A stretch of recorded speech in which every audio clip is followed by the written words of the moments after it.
O meu filho Lucas, com apenas 3 anos, começou a chorar histericamente assim que a mulher se aproximou dele no Parque Infantil de Lisboa. Era como se um terror invisível o dominasse sempre que qualquer mulher tentava chegar perto, mas naquele dia quente de outono, quando os olhos dela encontraram os meus do outro lado do banco, eu soube que o passado que eu tentei enterrar estava prestes a ressurgir de forma devastadora. Ana respirou fundo, apertando o pequeno corpo trêmulo do filho contra o peito. Lucas soluçava sem parar, as mãozinhas agarradas à minha blusa como se eu fosse a única âncora no mundo. A mulher alta, cabelo castanho claro preso num rabo de cavalo simples, olhos verdes que eu reconheceria em qualquer lugar, parou a alguns metros de distância, com um sorriso hesitante que não chegava aos olhos. Desculpe, disse ela em voz baixa, não queria assustá-lo.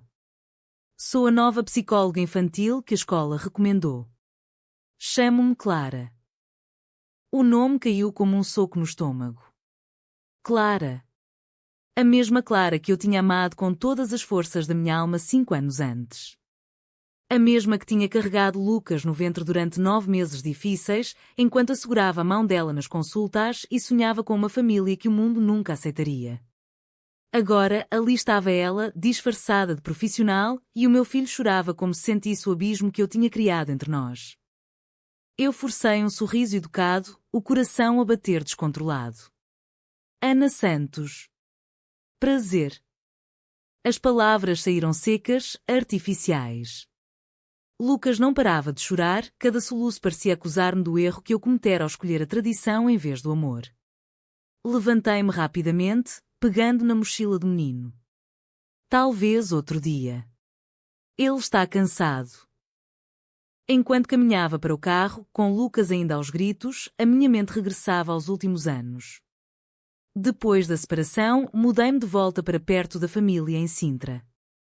A casa antiga da minha mãe, com o cheiro a incenso e a missa dominical obrigatória, parecia o lugar certo para criar um filho.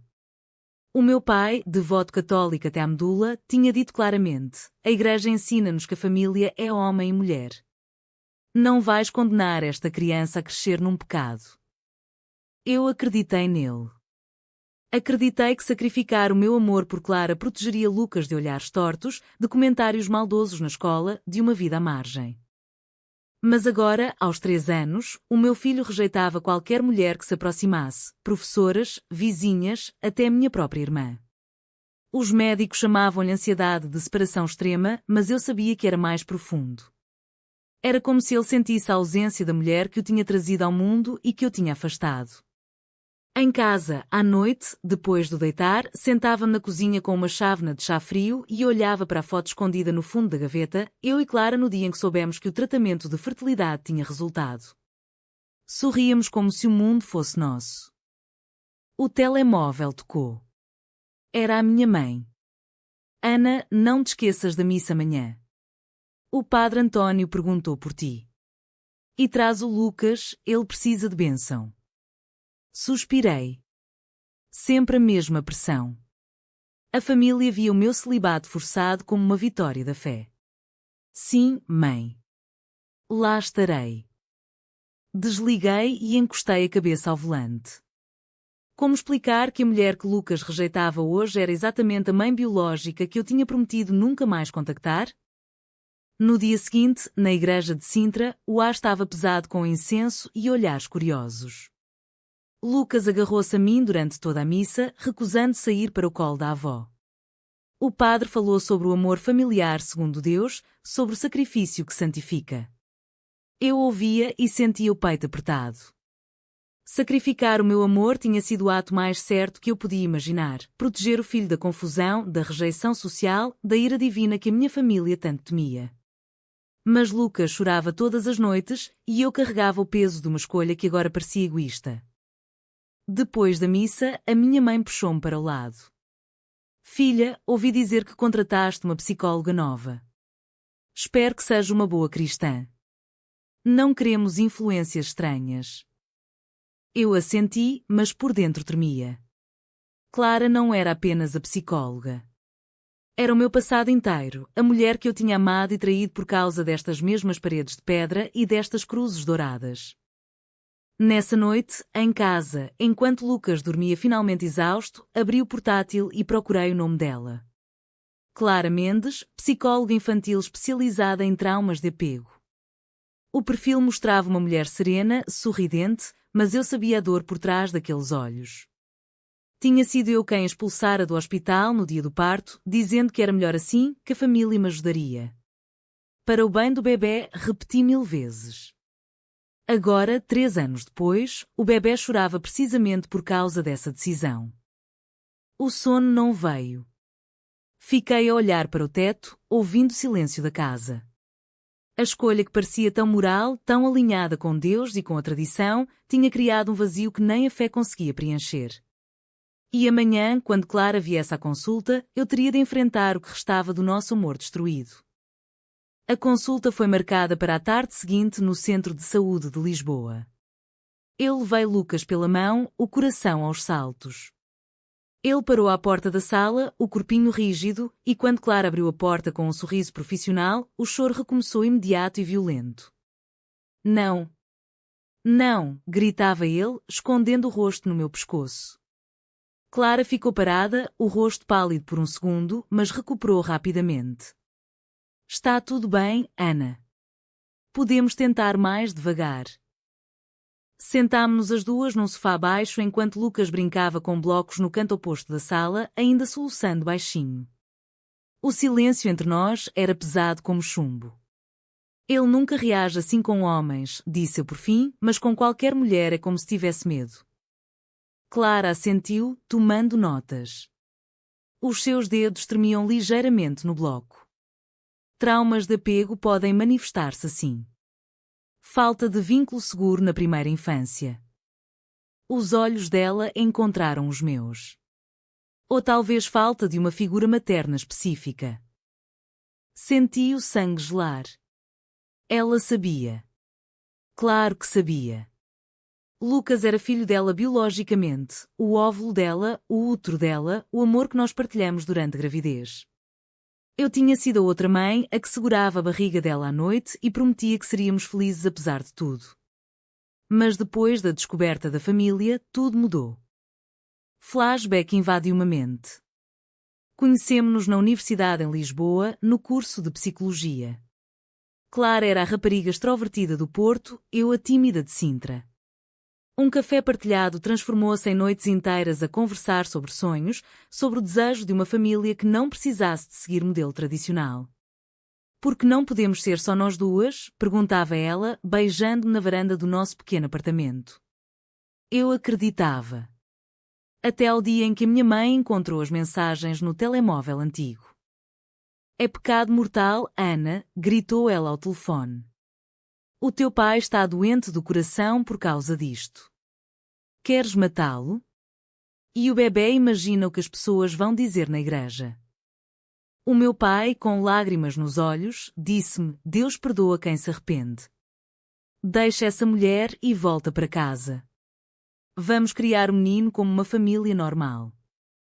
Eu tinha 29 anos, grávida de 7 meses através de Clara, e escolhi o caminho da redenção.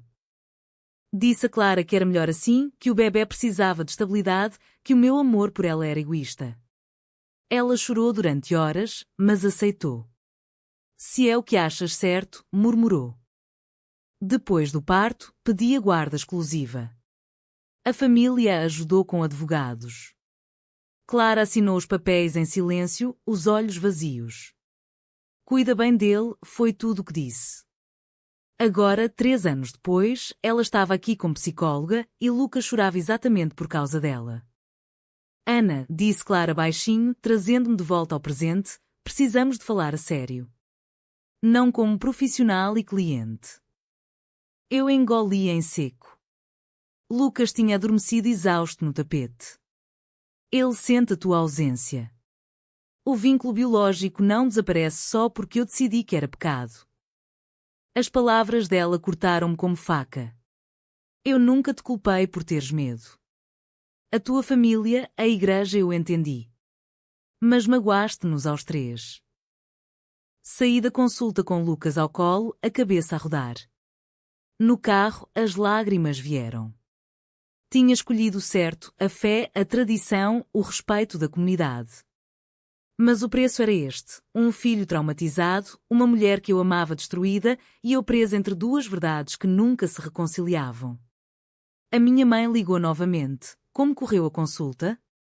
Espero que ela não coloque ideias erradas na cabeça do menino.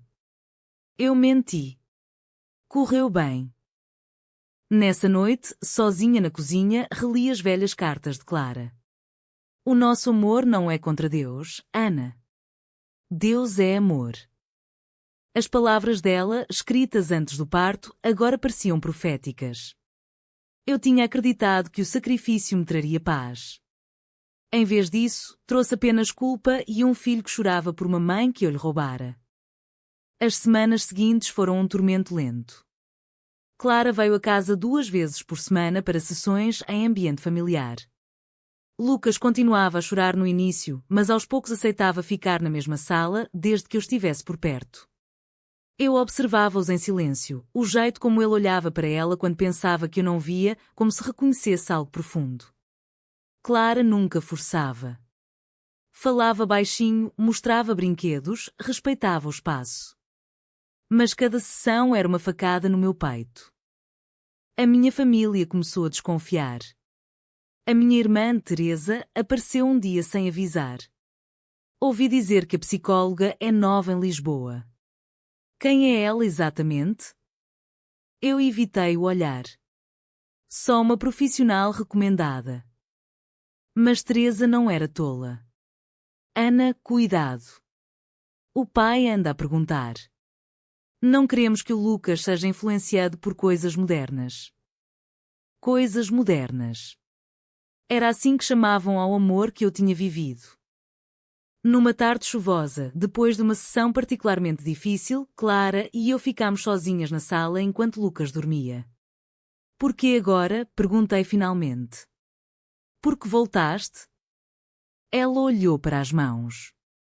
Porque sou a mãe dele, Ana. E porque nunca deixei de te amar, apesar de tudo. As palavras pairaram no ar. Eu levantei-me, nervosa. Isso acabou. Escolhi o caminho de Deus. A família e eles têm razão. O Lucas precisa de uma vida normal. Clara riu-se, um riso amargo. Normal? Ver o filho chorar por causa de uma ausência que tu criaste? Isso é normal para ti? A discussão subiu de tom. Eu acusei-a de egoísmo, de querer destruir a família que eu reconstruíra. Ela acusou-me de covardia, de esconder a verdade por medo do inferno. Nenhuma de nós estava completamente errada. A minha fé era genuína, o medo da rejeição social era real. O amor dela também era genuíno, a dor do afastamento era profunda. Nessa noite, o meu pai telefonou. Filha, a igreja organizou um retiro para mães solteiras. Vem. Precisamos de te ajudar a fortalecer a fé. Eu aceitei. No retiro, rodeada de mulheres que contavam histórias de sacrifício e redenção, senti-me reconfortada. Mas ao voltar, encontrei Lucas a chorar no colo da avó, recusando-se a comer. Ele perguntou pela mulher do parque, disse a minha mãe. O coração apertou-se. Clara enviou uma mensagem, não quero forçar nada. Mas o Lucas precisa de saber a verdade um dia. E tu também. Eu apaguei a mensagem, mas não consegui apagar o peso. A escolha que eu fizera para proteger o filho estava a destruí-lo lentamente. E eu começava a questionar se o certo da tradição valia tanto sofrimento. O conflito explodiu numa noite de domingo, depois da missa. A família reuniu-se em Sintra para o jantar habitual. Lucas dormia no quarto de cima. A minha mãe serviu o bacalhau e, sem rodeios, perguntou: Ana, essa psicóloga é normal? Ouvi rumores na paróquia. O meu pai pousou o garfo. Filha, não vamos permitir que influências contrárias à doutrina entrem nesta casa. Eu explodi. Influências? Ela é a única que está a ajudar o Lucas a parar de chorar todas as noites. Teresa interveio, mas e a tua alma, Ana? Lembras-te do que o padre disse? O amor entre mulheres é contra a natureza. As palavras ecoaram na sala. Eu olhei para cada rosto, rostos que me amavam, que me criaram segundo os preceitos da igreja. Eles não eram monstros. Acreditavam sinceramente que me protegiam do pecado e ao neto de uma vida difícil. Eu também tinha acreditado nisso. Mas Clara, na sessão seguinte, mostrou-me fotos antigas que eu nunca vira, nós três no hospital, logo após o nascimento. Lucas no peito dela, eu ao lado, sorrindo. Não é pecado amar, disse ela calmamente. O pecado foi eu deixar que o medo te levasse. Discutimos durante horas. Eu defendi a tradição, a sociedade não aceita. O Lucas seria ostracizado. Ela respondia, a sociedade mudou, Ana. Portugal tem casamento igual desde 2010. Mas a tua família ainda vive no passado. Nenhuma de nós tinha toda a razão. A minha família protegia com amor genuíno, segundo os valores que conheciam. Clara lutava por um amor que também era verdadeiro. Eu estava no meio, carregando a culpa de ter escolhido um caminho que parecia moral mas que magoava todos. Nessa noite, sozinha, ajoelhei-me ao lado da cama de Lucas e pedi perdão em silêncio. Perdão por ter priorizado a fé dos outros em vez do bem-estar dele. Lucas começou a melhorar lentamente. Nas sessões, já conseguia ficar perto de Clara sem chorar imediatamente. Um dia, estendeu a mãozinha e tocou no cabelo dela. Mãe, murmurou. O tempo parou. Clara olhou para mim, lágrimas nos olhos. Eu não consegui falar. A família descobriu tudo. A minha mãe encontrou uma mensagem no meu telemóvel. O jantar virou confronto aberto. Tu mentiste-nos. Essa mulher é a mãe biológica? E foi tua amante? O meu pai ficou pálido. Ana, isso é contra Deus. Não vamos aceitar. Eu tentei explicar, eu escolhi-vos. Escolhi a tradição para proteger o Lucas. Mas ele sofre por causa disso. Eles não ouviram. O sofrimento vem do pecado, disse o padre que chamaram de emergência. Clara e eu encontramo-nos no parque. Não quero destruir a tua família, disse ela. Mas o Lucas precisa de nós duas. Eu chorei. E se eu escolher outra vez o caminho errado? Ela segurou as minhas mãos. Não há caminho errado quando se escolhe com amor. Decidi contar a verdade a Lucas, aos poucos. Aquela mulher é especial, disse-lhe. Ele sorriu pela primeira vez.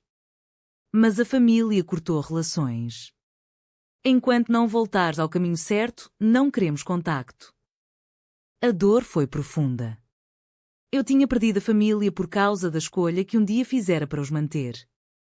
Meses depois, Lucas já chamava Clara de Mamã Clara. Vivíamos as três numa casa nova em Lisboa, longe dos olhares de Sintra. Eu ia à missa sozinha, às vezes, buscando paz na fé sem o peso da condenação. Clara respeitava. A tua fé faz parte de ti, dizia. Não te peço que a abandones. O meu pai telefonou uma vez, voz trêmula, saudades do neto. Eu convidei-o. Ele veio, viu Lucas feliz e chorou. Talvez Deus seja maior do que eu pensava. Não foi reconciliação total, mas um começo. A tradição e a identidade podiam coexistir com cicatrizes. Lucas já não chorava perto de mulheres. Tinha encontrado as duas mães que sempre precisara. Eu aceitei o que perdera, a aprovação total da família, a ilusão de que o sacrifício era perfeito. Mas ganhei responsabilidade pelas minhas escolhas. Será que escolhi o caminho da fé e da tradição para proteger o meu filho, ou apenas destruí o amor verdadeiro e a felicidade de todos nós?